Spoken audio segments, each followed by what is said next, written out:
Hello, hello, hello, hello. We're here. I love your podcast voice, Cindy. Is that my podcast voice?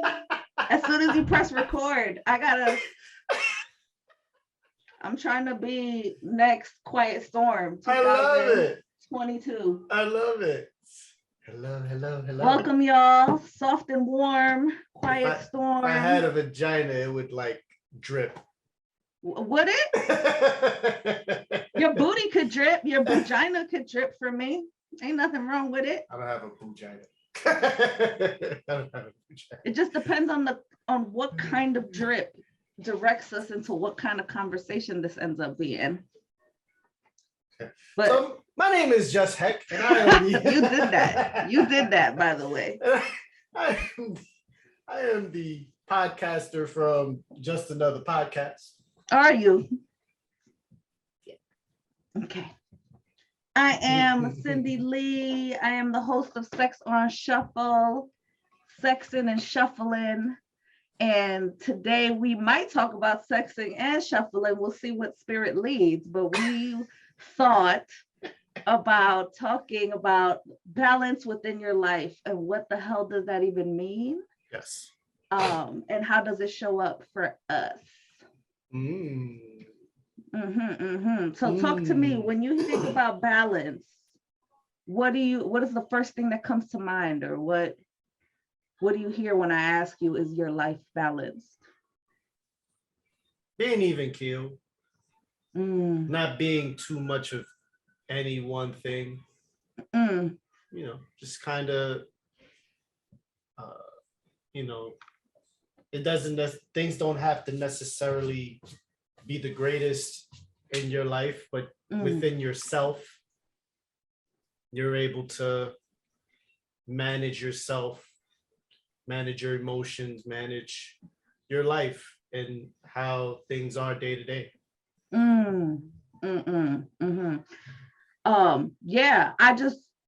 I think my biggest thing is to make sure that we have space for our emotions, because I feel like, I know for myself, we're conditioned to feel like emotions don't play a part in our life. And I feel like that's the opposite. Even if you don't really express your emotions, that shit will show up in whether or not you're copacetic, right? And whether or not you're even keel. It leaks out. You might say something that really has nothing to do with what's even going on at that moment, but that's you being angry, or you being upset about something, or you being sad, or whatever the case may be. And you also have to understand that anger is a mixture of emotions as well. It's a mixture of like being sad, being hurt. It's a mixture, and anger is, it's almost like, why, how could you do that to me? Why would you do that to me? You know what I mean? It's a lot of those, that's what I've learned, at least maybe for myself, I could speak. Because some people might think differently, but I don't know how you can associate, how you can talk, speak about anger, and if you dissect anger, there is some hurt, or there is some sadness there. Is dealing with something, and instead of being depressed or being really sad about it, your thing is being totally angry, and it's like, okay, I'm gonna tell you this, or I'm gonna exact my revenge, or whatever, but whatever anger leads you, whatever path it leads you down. It's interesting that anger is what comes up in terms of thinking about emotions, but I think anger is a valid emotion, and a lot of us are only conditioned to see anger as the only outlet, right? Or the most comfortable or the easiest way to navigate things. I'm here for anger though. Like, I'm here for anger and righteous rage. And overall wellness is important too. So in thinking about what are the things that you do to keep yourself quote unquote balanced? Yeah, we'll start there. I do check-ins with myself. Mm, I do check-ins. I just check in with myself 5, 6 times a day. really? When I check in on myself in the morning, Mm-hmm. um, mornings, it's like a 50-50 chance of, I think that's when I am the most rageful, probably. Although, but it's more within myself. Mm-hmm. Like I don't leech it out at anybody.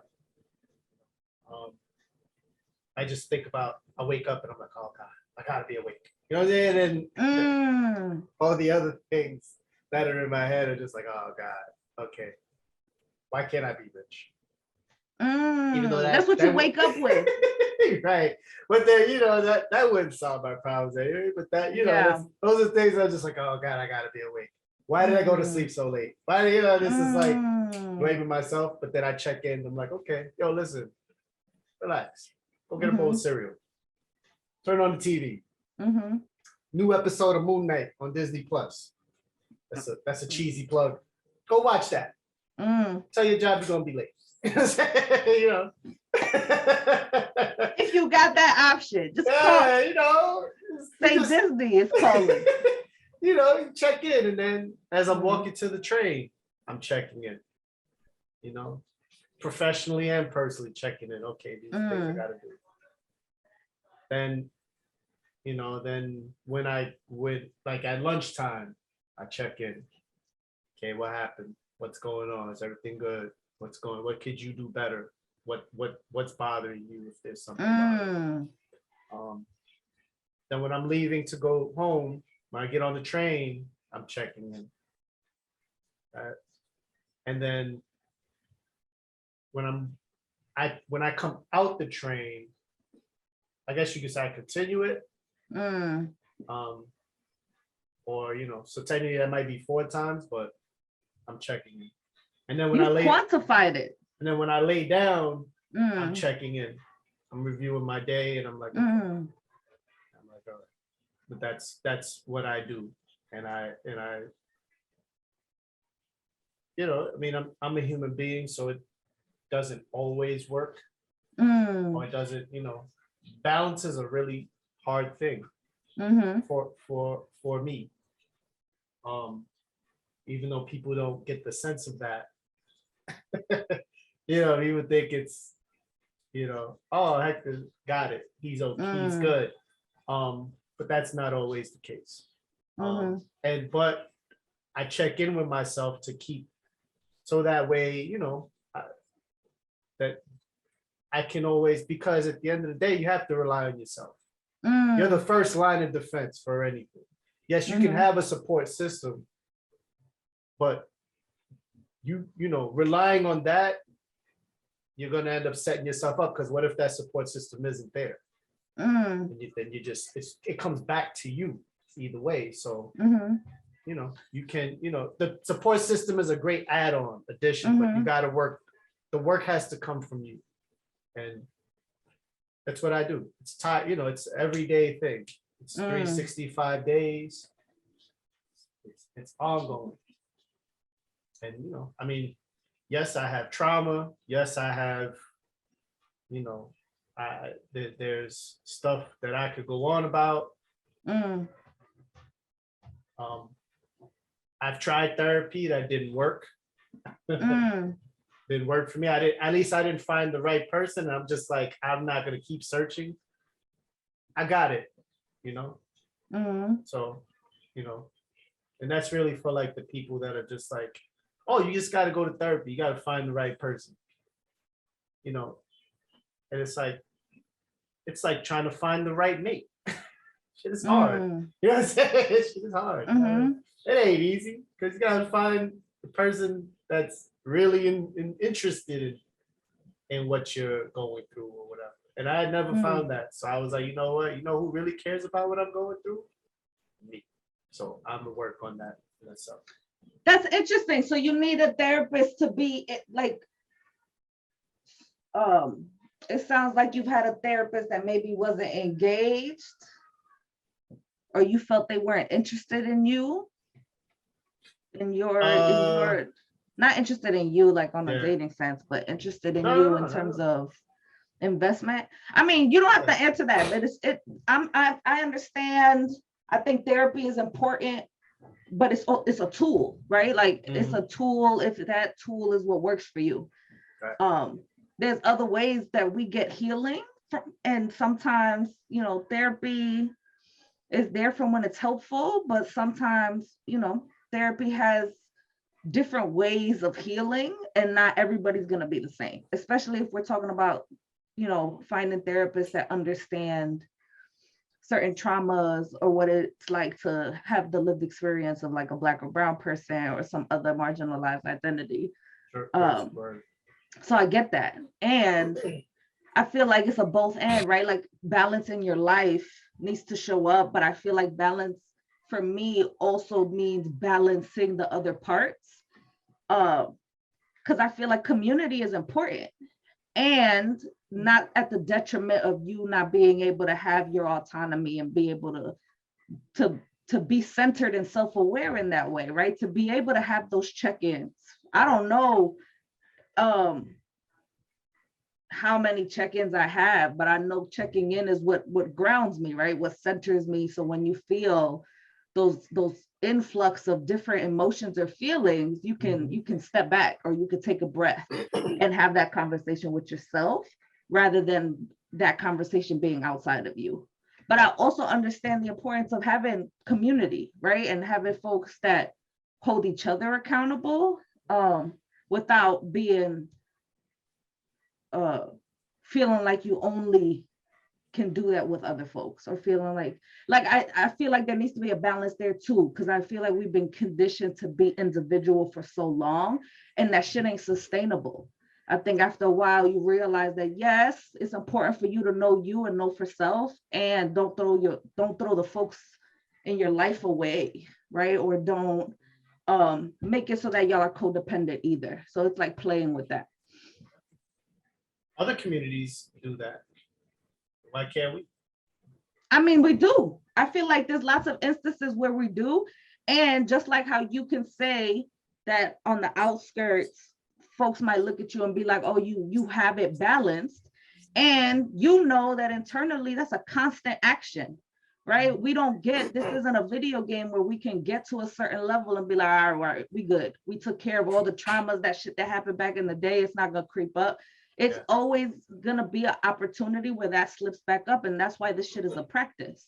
You're not gonna have it 100% all the time. It's gonna be different. You might have a plan for today. And if you have stuff going on in the morning, that's stuff that you have to check and redirect, right? Like how we deal with change and how that fucks with, you know, our schedule. Like, is that something where like you have anxiety and you're like, oh, once this shit happens, you know, once something veers off course, it takes a second to get back on.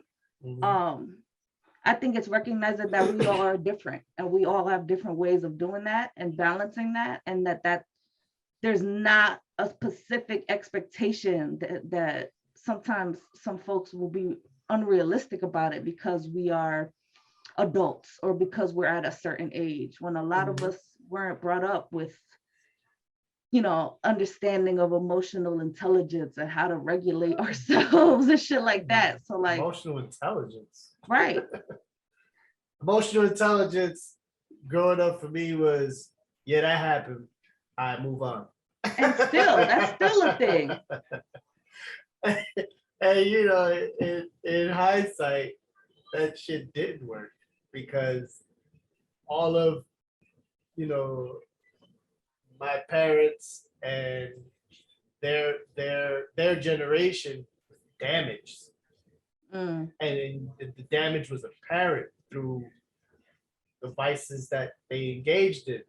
You know, and it was just like, you know, they're looking to numb the pain, but it's a pain that you can't speak about because if you speak about it, then you're admitting weakness.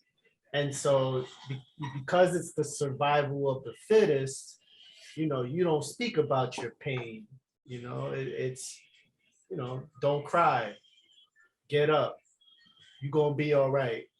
You know what I'm saying? And it was just like, okay. And it's damaged, you know. That's my hat goes out to the youth of today who are like, they're super intelligent. Their emotional intelligence is through the roof because they're just like, that doesn't work for me, or I don't feel like that, or you know, or you know, like they're quick to they're very in tune with themselves. Some might say a little too much, but that's what I mean. I don't know what's too much. Right.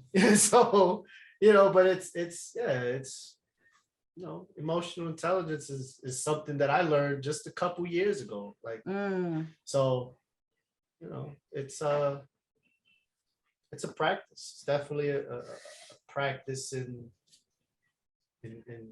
you know, balance is hard because like a seesaw, you can go up, you come down, you go up. But have you ever tried to just stay, you know, as a child, you ever tried to stay in that middle ground?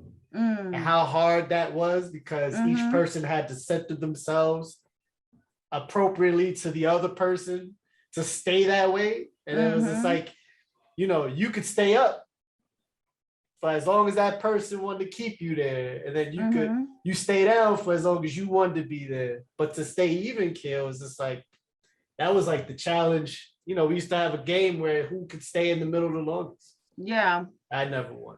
Part of my trauma comes from that, by the way. Not winning or seesaw? Not winning that seesaw shit. That shit bothers me to this day. That shit pisses me off. Thank you for sharing your truth. It's important. It's important to let it out. You know, so, but yeah, it's tough. And, you know, I'm not balanced every day. Who is? Who is balanced every day? That shit is, you know, it's, you know, you just, you know, we're all trying to figure it out until the clock is up. And, you know, that's it. But, you know.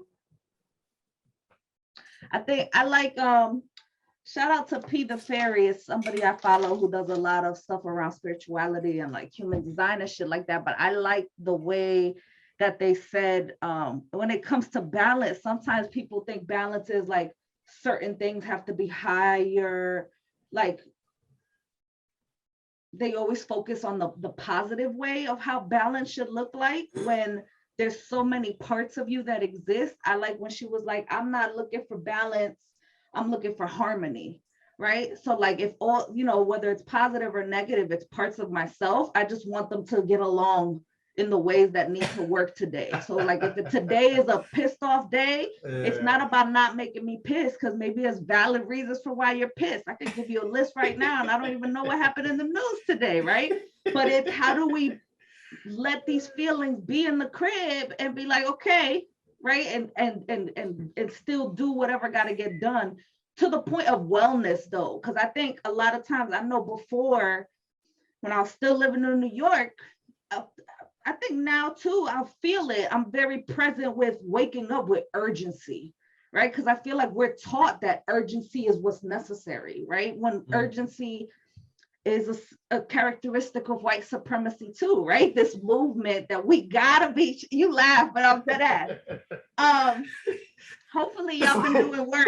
This white supremacy plug is brought to you by Cindy Lee. I'm telling you, because think about what it would look like to just wake up at the time that you need to wake up and not feel like that's it, I have to be on. Either I'm on in the crib, or I'm on with my family or with my kids, or I gotta be on as soon as I get out of here and I have to people in a pandemic, right? In a personal pan pizza, or I gotta be at work. And the way that my supervisors are keeping me in an urgency because I gotta get this shit done by an X amount of time.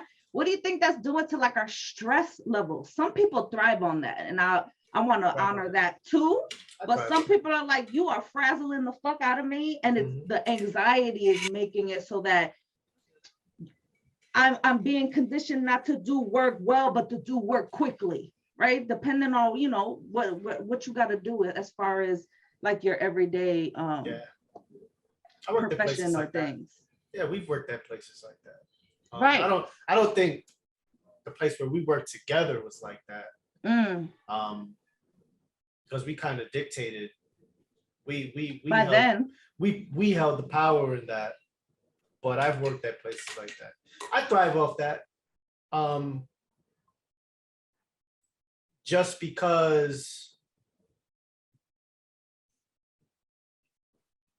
I'm always in a position where people depend on me to be that way. And that's important to me. That's important to me to be able to be that for that person. And for that, that's important to me. I thrive. That's what helps me, the person that is, and that's everybody in my life. You know, that's everybody in my, and I'm okay with that. I'm more than okay with that because that's just me. You know, that's just that's just part of, you know, the undertaking. Whether I go to work and I deal with a population that deals with super anxiety, super stress, you know, deals with illness, various types of illness. And, you know, they look at me and they're like, you know, you're good. So I'm working on that. And I'm like, you don't have to, but I'm here for you. Don't worry about it. I got you. That's just part of, you know, my job.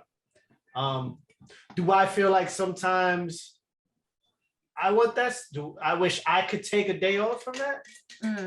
Yeah, there's been moments where I've had that, but if it's so fleeting that I'm just like, you know, and it's maybe because I just do so many check-ins that I'm just like, okay, you know, and I'm also careful as to, I'm good at like being able to delegate, you know, and work with people and bring people in as a team so that it's not all on me, even though people would like want to give me the credit for it. And I'm just like, no, it's not me at all. Like we all did it. Right. But yeah, I mean, that's, and for the people that have those feelings, I've been witness to them.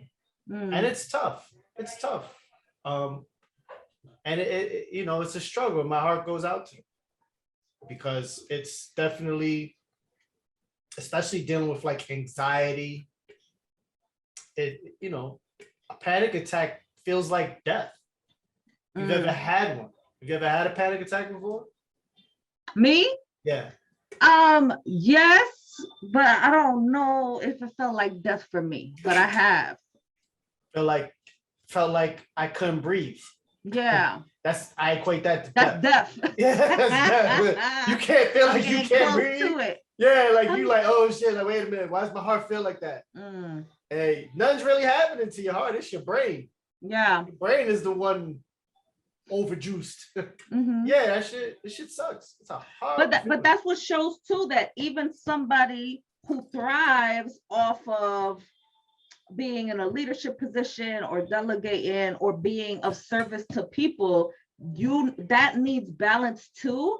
And to the point, because I've seen certain folks that will not know who they are or will not understand their enoughness or their their worthiness without production, without being of service to somebody. When we, you know, a part of that is conditioning too. Like, you're enough. You don't have to be the super person to save everyone all the time. And if you feel like you're equipped to say, you know what, trust me enough that I know how to take care of myself so that I can help you, that's collective work. That's collective thinking to me. That's how community and being of service should show up, in that again, balance within yourself, but then balance within how we show up for one another. I just want to, show up for the folks who feel like they're always the strong person and feel like that's their personality.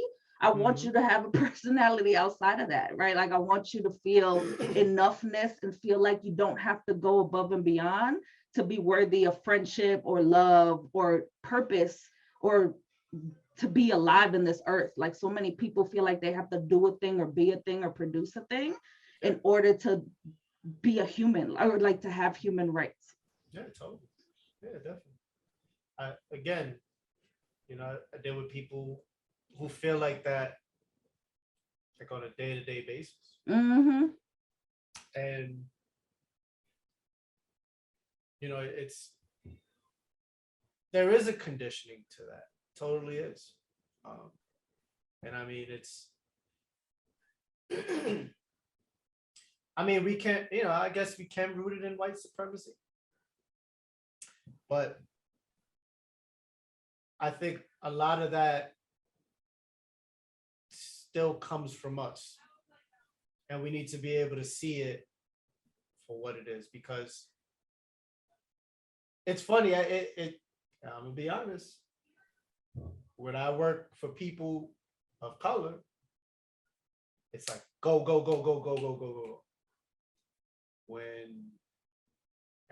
I've only had maybe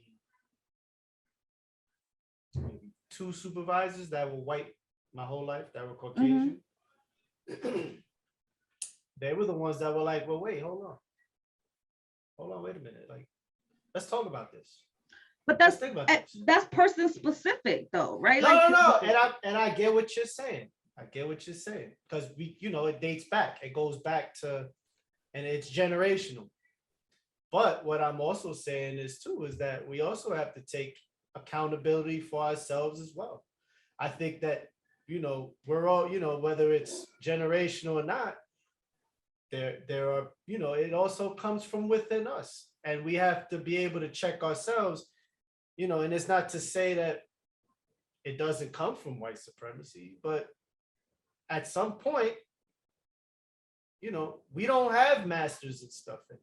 And yeah, sure, there's other things outside of that. And I'm not debating, I'm not saying you're wrong. But we also need to take, it's within our community to police ourselves and say, you know what? Collectively, like you were saying, that we need to hold ourselves accountable and be like, yo, let's try to do this differently. Let's try to be different. And I mean, it's not to say that white supremacy is an excuse. No, it's a real thing. I get it. I'm 100% there. But I also think it deals with the human condition. We got people out there that just, and I've met some characters that look like us, and I'm just like, wow, okay, like we supposed to be in sync with each other, and your agenda is on another level, and we could blame white supremacy, but I'd rather, or not rather, but I also think we should look at ourselves and say, yo, yeah, okay, it can be the system, but let's look at ourselves for a minute, because I could date back to, and it just dates back to myself, and not everybody is me, and I totally get that, but I could have made a lot of different decisions in my life that could have been, and I never, there was, maybe white supremacy was present maybe in my public school or whatever, but I never veered towards those things. I never made, totally bad decisions. I mean, I've made bad decisions in my life, but that was me. I can't say that was white supremacy. It was me that made that decision. And I had to stand 10 toes down and be like, you know what? I'm gonna eat this. I gotta do what I gotta do, and I'm gonna go on with what I do. You know what I'm saying? Decisions I made were me. You know what I'm saying? Me trying to find balance is me. Like I have to look at me, and I think that we as people, I think people are doing that. I think you do it. You do a great job at doing it.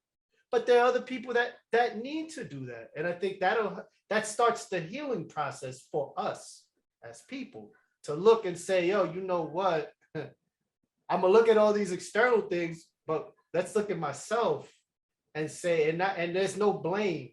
Just look at yourself and say, okay, what can I do to make this to try to, do these things better, or whatever the case may be. You know what I'm saying? But it's I think it has to start with you. It has to start with you. And I'm not saying that there isn't white supremacy rooted in a lot of things. I'm 100% sure it is. But we have to start looking at ourselves. You know what I'm saying? Who was saving us during the crack era? We saved ourselves. We saved ourselves, right? Nancy Reagan said, just say no. So what happened? Grandma stepped in, took care of us. And foster moms took care of us. Foster moms that look like us took care of us. You know what I'm saying? We stepped in. No one else came in and saved us. We did. And that's where it's going to come from. Because this shit is forever. Like, you know what I'm saying? Or until something drastically changes, maybe we need to storm the Capitol. I don't know. You know what I'm saying? Well, that's the issue, right? Is to show that systemic piece. We wouldn't be able to, right? Oh, no, a black woman got shot busting a Yui in front of the Capitol. So like, that's not the thing. But I think it's important. Introspection is important. But with that, it's figuring out and locating what are the things that we have subscribed to as truth.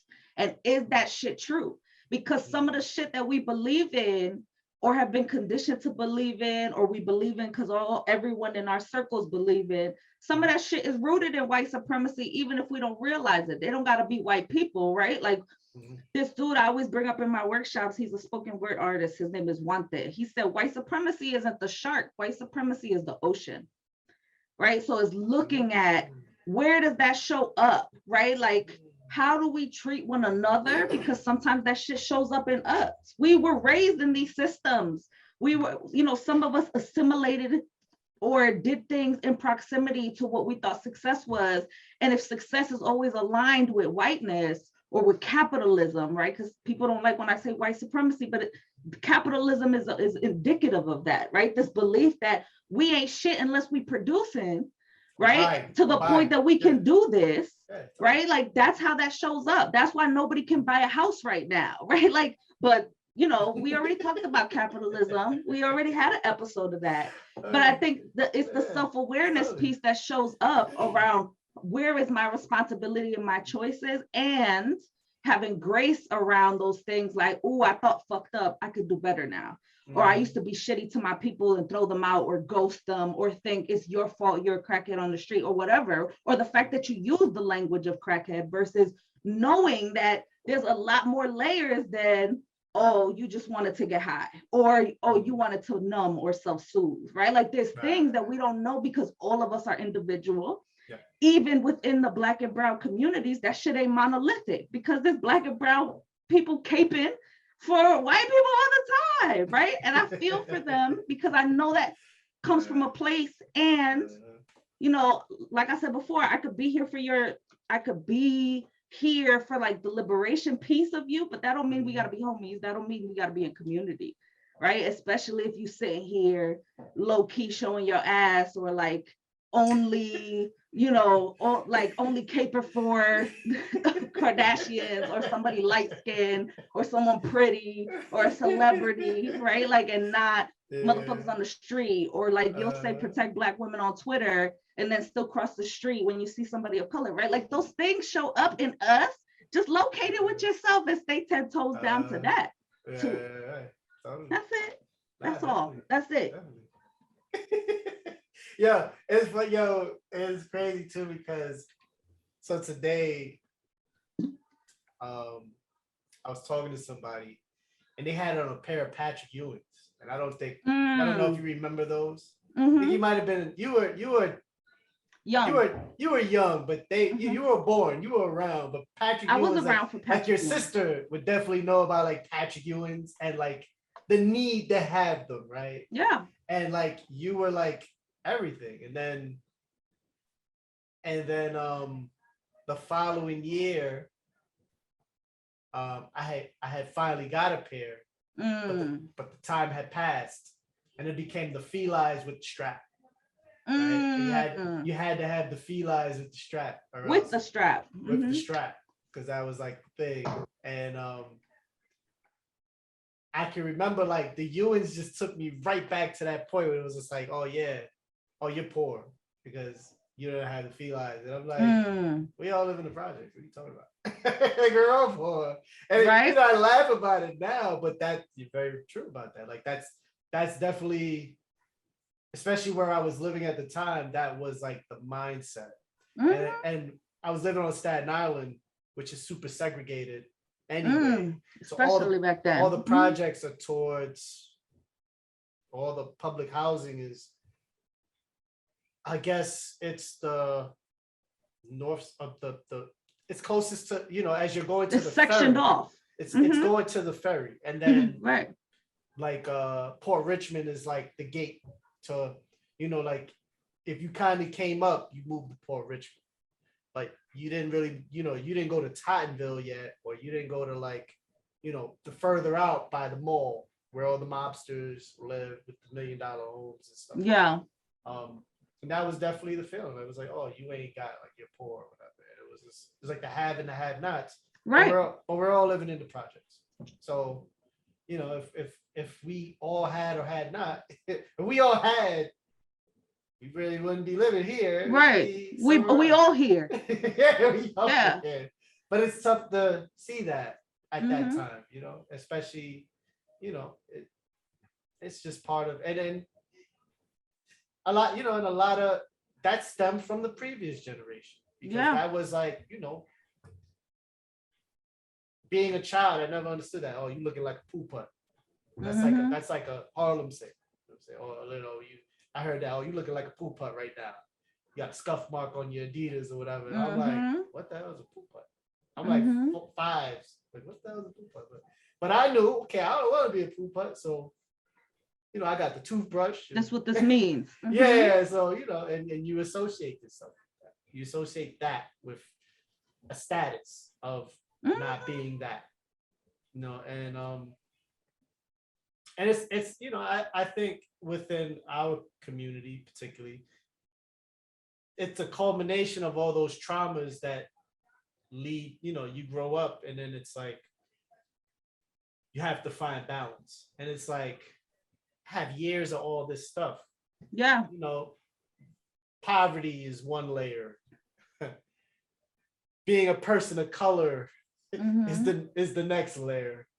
Why does my hair look like this? Could be another layer. You know, why do I live here? Is another layer. You know, why, you know, we have all these things. Fill in the traumas. Right. And then you become an adult and it's like, okay, go get them, Tiger. Right. You know everything. You an adult, right? So get it all. You good. You grown. Go get them, Tiger. You had a 9 to 5. Oh, so you super good. Yeah, you got to check. And it's like, you got insurance. You know, I think it's a great topic piece for people to, you know, look at yourself and think about, what does balance mean to you? And what do you think you need to obtain that?